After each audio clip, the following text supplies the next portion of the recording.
Sign up to the SBR Network and use your free daily bet points to earn real-world prizes. Click on the page and start winning now.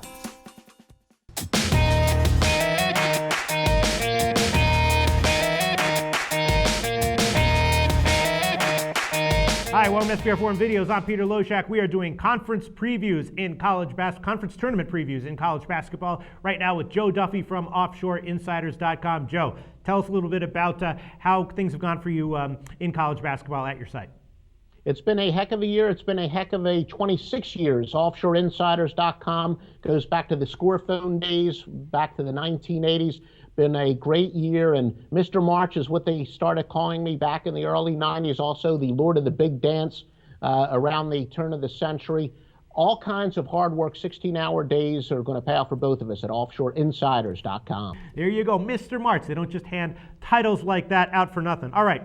Big East Conference Tournament, the favorite is Villanova, and Villanova, to my eye, is looking like a strong favorite. They're not. They're better than even money, though. Right now at 5 dimes, they're plus 160 to win the Big East Tournament, and I'm not sure if I'd want to bet against that. The second choice is Creighton. Creighton obviously is a solid team, but they're just plus 200. They've sort of faded a little bit down the stretch. They're only 3-7 against the spread in their last 10 games, and Villanova actually is 21-8 against the spread overall on the year. And then the third choice is St. John's, who absolutely came on like fire in the middle of the Big East regular season, and they are plus 600 at 5 dimes. St. John's is 9-3 against the spread over their last 12. And then you have a bunch of teams: Xavier, Georgetown, Providence, Marquette, all between 1,200 and plus 1,500. I think out of those two, throw out Creighton.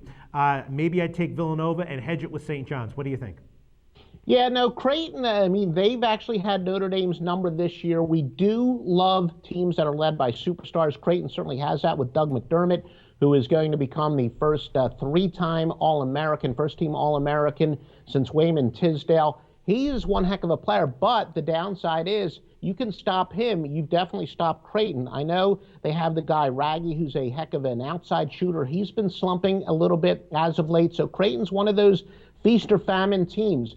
They could easily, upset some teams when we talk about the NCAA tournament, but they are definitely capable of getting beat at any time as a double-digit favorite. Really, I think if anything, Marquette might be a great dark horse play here. Keep in mind that they were actually favored at the beginning of the year, but it's been a disaster for them. But we talk about March where it's a new beginning, where teams can kind of mentally regroup and say, look, we're starting from scratch. They can put it behind them. So if there's really a good dark horse team, it is Marquette. But then again, they got to. I mean, Marquette has to play their way in the tournament, so we don't actually like going with teams that have a lot of pressure on them, because if teams played well under pressure, they'd already be in the tournament. So, but Marquette still is underachieved this year. They're a talented team. The conference is so-so. Marquette might be one of the better long shots of any conference tournaments. Yeah, no, I agree with you. And actually, they get a little bit of a break because the first game is against Xavier, and Xavier is a starting center. Stainbrook is going to be out for that game. And then the second game is, will come against Creighton in the semifinals. So I definitely have that game circled. I said if it's Creighton, Marquette in the semifinals, depending on how many points Marquette's getting, if they're getting a decent amount of points, I'll be leaning towards a Marquette against the spread in that one. What do you think? Yeah, no, as I said, when you look at the team's talent relative to their production, no team has underachieved more than Marquette. And I think, it does set itself up right. You're correct that Xavier does have that big injury to their center, although his replacements played pretty well. But still, you're talking about you're playing in a tournament. They're really going to miss Stainbrook. There's no question about that. And when you're talking about, he thinned out the new Big East, Marquette, it's all really set up where they can erase the fact that they've had a bad year, and they could run the table here. I wouldn't be shocked. Right, and then looking at other individual games, again, St. John's has been absolutely great for about a couple months now. 9-3 against spread in their last 12. I'm looking to bet on them. And their quarterfinal game, they'll be matched up against Providence. I think you got to take St. John's ATS over Providence in that one. What do you think?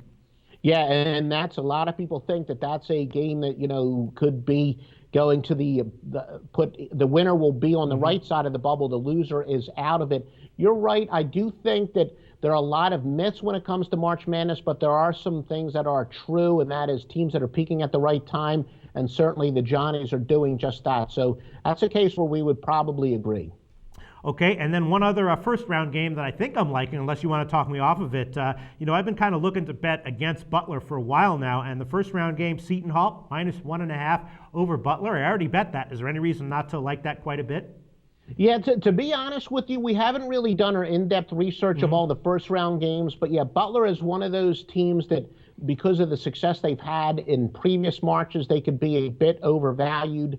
And to bet against Butler in March is probably going to be a good general rule of thumb. All right, and then just to give our final picks here, my pick on to win the Big East tournament, I'm going to say Villanova at +60. At these odds, what would you pick? Now, I'm going to go with Marquette to be the dark horse team to run the table. I think they can certainly do it. All right, +1,500. Nice price there. Thanks, Joe. All right, thank you, Peter.